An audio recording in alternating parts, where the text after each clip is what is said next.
फक्त दोनच साहित्य वापरून बनवलेली ही तांबडी भाजी अतिशय चवदार बनते, जी लहानांपासून ते मोठ्यांपर्यंत सगळ्यांनाच आवडेल अशी ही तांबडी भाजी खूपच कमी वेळेत तयार होऊन येते। चला तर वेळ वाया न घालवता रेसिपीला सुरुवात करूया। तर इथे मी घेतलेली आहे तांबडी भाजी। इथे मी अगोदर ही भाजी जी आहे ती साफ करून धुवून आणि नंतर चिरून घेतलेली आहे। कोणतीही पालेभाजी असो ती अगोदर आपण धुवून घ्यायची आहे आणि नंतरच चिरायची आहे, कारण जर का आपण चिरून ती धुवून घेतली तर त्यामध्ये जी पौष्टिकता आहे ती सगळी निघून जाते। तर इथे मी कढईमध्ये 2 टेबलस्पून तेल घेतलेलं आहे आणि त्यामध्ये 2 मोठे चिरलेले कांदे लांबट असे कापून घातलेले आहेत व 4 हिरव्या मिरच्या इथे ॲड केलेल्या आहेत। जर तुम्हाला तिखट कमी पाहिजे असेल तर त्या 4 मिरच्याऐवजी तुम्ही फक्त 2च मिरच्या त्यामध्ये ॲड करायच्या आहेत आणि कांदा हा हलका सॉफ्ट होईपर्यंत आपल्याला परतून घ्यायचा आहे।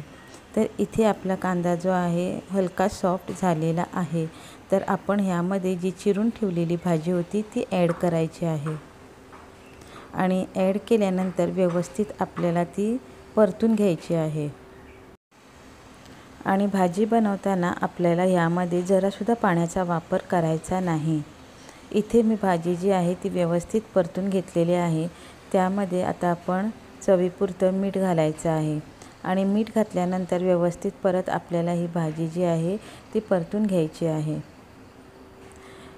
या भाजीला जे आहे ते त्याच्या अंगाचं भरपूर पाणी असतं, म्हणून आपण ह्यामध्ये जरासुद्धा पाण्याचा वापर करायचा नाही। आता इथे व्यवस्थित मी मीठ घालून भाजी परतून घेतलेली आहे आणि आता आपण झाकण लावून 5 मिनटं लो फ्लेमवरती ठेवायचं आहे। इथे आपली 5 मिनटं झालेली आहेत आणि आपली भाजी जी आहे ती व्यवस्थित शिजून आलेली आहे।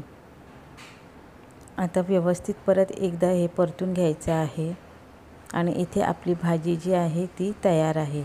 आता ही भाजी आपण भातासोबत, भाकरीसोबत, चपातीसोबत खाऊ शकता। अतिशय चवदार अशी भाजी लागते। तर कशी वाटली तुम्हाला माझी आजची रेसिपी कमेंट करून नक्की सांगा। जर आवडली असेल तर लाईक, शेअर आणि सबस्क्राईब करा।